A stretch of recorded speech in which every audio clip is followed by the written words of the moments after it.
bien souvent, il y a beaucoup de cas, mais il n'est pas déclaré. Mais il est important aujourd'hui qu'il y ait une sensibilisation dans le public pour qu'ils nous tous ensemble prennent conscience qu'il y a un fléau social et que la population quand même assez affectée par lui et nous bien comme commence à prendre une précaution.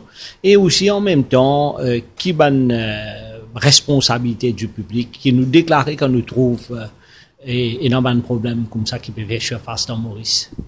Et si tout les ONG qui regroupent ensemble, amène une campagne de sensibilisation, même la formation, l'encadrement des enfants, surtout dans une région défavorisée, est très très important.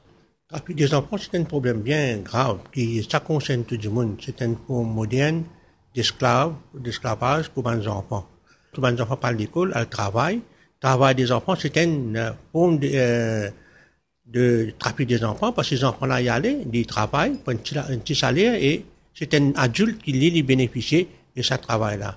Et dans les enfants qui, parfois, ils ont un petit problème avec la loi. Nous disons que les enfants-là mauvais, mais nous ne connaissons pas derrière ça, quelque chose, qui problème que un adulte capable de faire pour faire ça, les enfants-là, faire quelque chose qui n'est pas bien.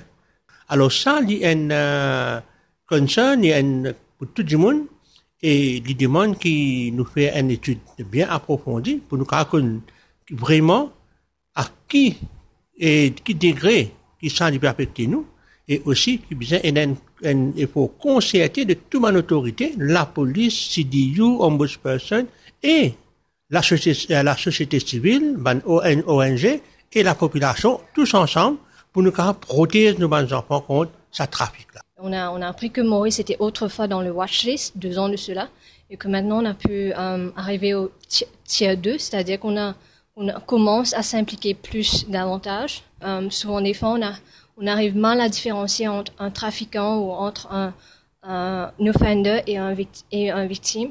Et aussi par rapport pour des jeunes que nous voyons là, qui sont en train d'être utilisés pour vendre de la drogue, ou même par rapport pour se vendre leur corps en l'échange des biens ou même de l'argent. Donc, est-ce qu'il y a eu du human trafficking à un moment donné? Il faudra qu'on puisse retracer, vraiment comprendre bien, identifier bien le problème.